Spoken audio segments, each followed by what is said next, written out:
नंद बाबा और यशोदा मैया ने पूरे विश्व से अनेक कीमती भेंट लाकर रखी हुई थी।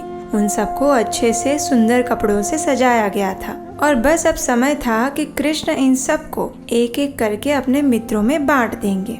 लेकिन जैसे ही कान्हा ने उन सभी उपहारों को देखा तो वो बड़ा ही निराश हो गया, जोर जोर से रोने लगा और सभी कीमती आभूषण, कपड़े और चीजों से बनी हुई भेंटों को उसने फेंक दिया और रोने लगा। अरे लेकिन क्यों? आखिर आज तो उसका जन्मदिन है। फिर ऐसा क्या हुआ जो आज के दिन वो रोने लगा, और वो भी इन सभी उपहारों को फेंककर? क्या कान्हा को वो उपहार पसंद नहीं आए? इसका उत्तर तो हमें आज की जन्माष्टमी विशेष कथा में ही मिलेगा। तो चलिए आज कृष्ण जन्मोत्सव के दिन कान्हा की एक विशेष कथा सुनते हैं जो आपने कभी नहीं सुनी होगी।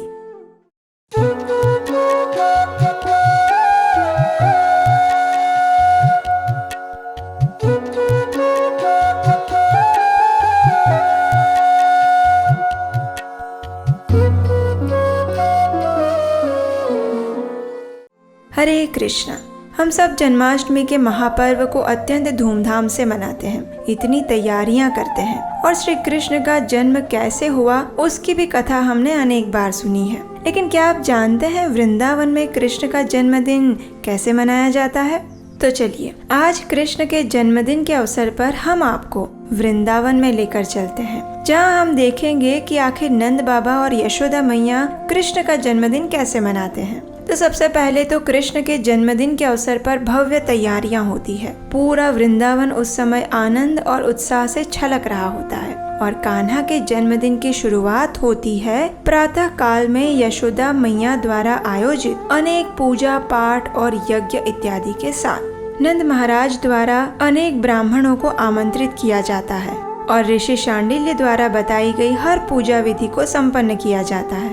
इन सब के अंदर कहीं भी कोई भी कमी नहीं रहती, क्योंकि यशोदा मैया कान्हा के जन्मदिन की पूजा के विषय में अधिक सतर्क रहती है, इसलिए सारी पूजा और विधि एकदम संपूर्ण होते हैं। कान्हा को भी इन पूजाओं में बैठने में बड़ा मजा आता है।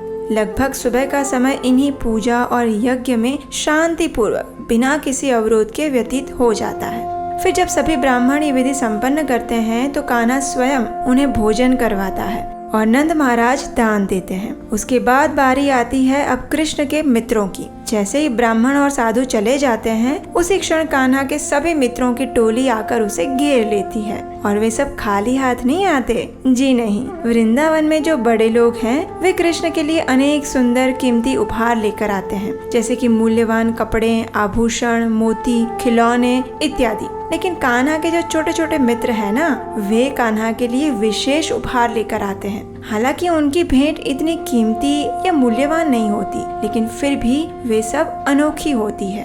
आपको जानकर आश्चर्य होगा कि कृष्ण को अपने मित्रों द्वारा लाई गई भेंटों को देखने में अधिक रुचि रहती है, इसलिए एक के बाद एक कृष्ण के मित्र उसके पास अब आने लगे हैं अपनी अपनी भेंट लेकर। सबसे पहले आया भद्रा, और जानते हैं उसने कृष्ण को क्या उपहार दिया?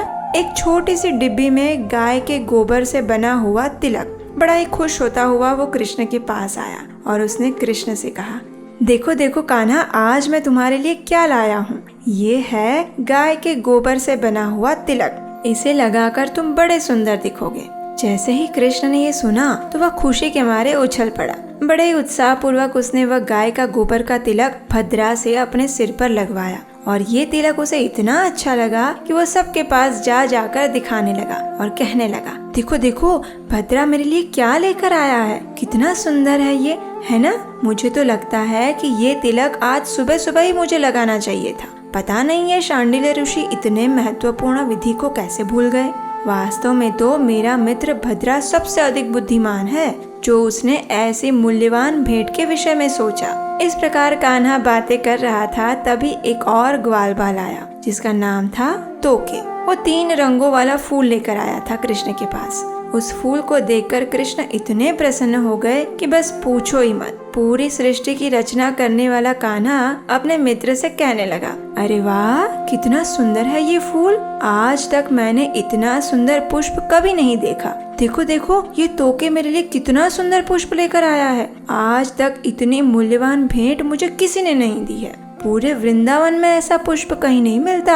हाँ, इस प्रकार कान्हा के लिए उसके मित्र कभी कुछ फल लेकर आते तो कुछ छोटा सा सुंदर मोरपंख, तो कोई 3 रंगों की छांट वाला सफेद कमल पुष्प लेकर आया था। और अपने सभी मित्रों के इन उपहारों को देख देख कर कान्हा बड़ा ही प्रसन्न हो रहा था।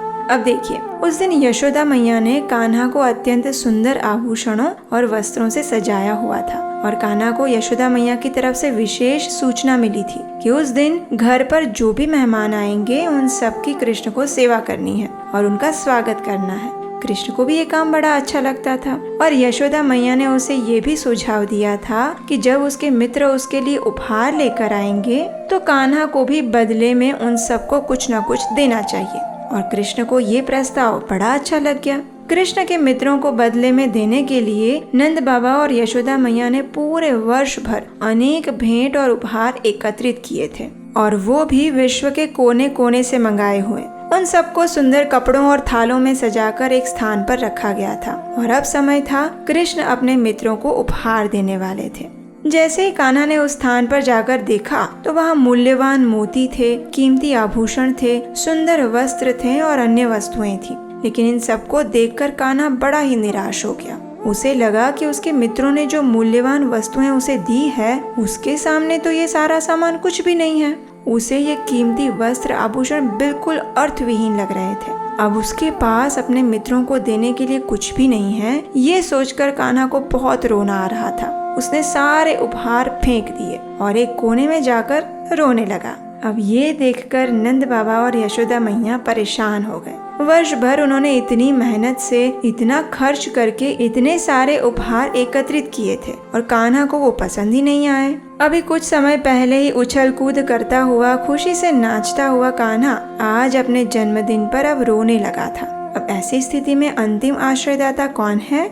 जी हाँ, बिल्कुल हमारे बलराम जी। थोड़ी देर बाद कान्हा अपने बलदाऊ के पास गया और आंखों में बड़े बड़े आंसू लेकर कहने लगा, देखिए ना दाऊ भैया, मेरे सभी मित्रों ने मुझे इतने मूल्यवान उपहार दिए हैं, लेकिन मेरे पास उन्हें देने के लिए कुछ भी अच्छा नहीं है। मैं क्या करूं? ये सुनकर बलराम जी ने कृष्ण से कहा, अरे कान्हा, रोना बंद करो और मेरी बात ध्यान से सुनो। मैं तुम्हें बताता हूँ कि तुम उन्हें क्या दे सकते हो। देखो, अब जरा ध्यान से सोचो कि तुम्हारे पास ऐसा क्या है जो तुम्हारे मित्रों के पास नहीं है। बताओ बताओ। अब कान्हा भी गंभीरता पूर्वक गहरा चिंतन करते हुए सोचने लगा, ऐसा मेरे पास क्या है जो इनके पास नहीं है।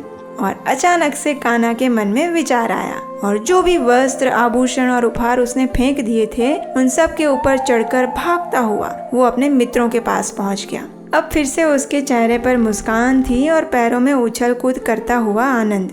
आखिर उसे पता जो लग गया था कि उसे अपने मित्रों को कौन सा उपहार देना है। वो सीधा गया भद्रा के पास। कान्हा ने भद्रा को जोर से गले लगाया और प्रेम से उसके कानों में कहा, भद्रा, मैं तुम्हारा हूँ, यही उपहार है जो मैं तुम्हें दे सकता हूँ। और ये देखकर भद्रा की आंखों में अश्रु आ गए। आज तक ऐसा उपहार उसे कभी नहीं मिला था। आखिर कृष्ण ने स्वयं अपने आप को ही दे दिया था। इससे बड़ा उपहार क्या हो सकता है ना? तो बस इस प्रकार कान्हा ने जाकर अपने सभी मित्रों को गले से लगाया और स्वयं को उन्हें सौंप दिया। सभी ग्वाल बाल भी कृष्ण द्वारा दिए गए इस उपहार से इतने प्रसन्न थे कि उन्हें लग रहा था कि आज तक उन्हें ऐसा उपहार किसी ने नहीं दिया। तो ऐसे मनाते हैं वृंदावन में जन्माष्टमी। तो अब आप बताइए कि आज जन्माष्टमी के दिन आप कृष्ण के लिए क्या उपहार लेकर जाने वाले हैं? ये हमें नीचे कमेंट बॉक्स में लिखकर जरूर बताइएगा। और ऐसे ही मधुर कथाओं को बनाने में हमारा सहयोग देने हेतु स्क्रीन पर दिए गए नंबर पर आप हमें अपना आर्थिक योगदान भेज सकते हैं। इस कृष्ण कथा को किसी ने नहीं सुना होगा, तो इसे अपने अधिक से अधिक मित्रों को और परिवारजनों को शेयर करिए और आपके अपने इस चैनल को सब्सक्राइब कीजिए। तो चलिए, आज श्री कृष्ण का जन्मदिन सिर्फ बाह्य रूप से ही नहीं अपितु आंतरिक रूप से उनके सुंदर स्वरूप पर ध्यान केंद्रित करते हुए और उनकी लीलाओं का श्रवण और स्मरण करते हुए मनाते हैं। अपने मन, शरीर और चेतना को उन्हें अर्पित करते हैं। हरे कृष्ण।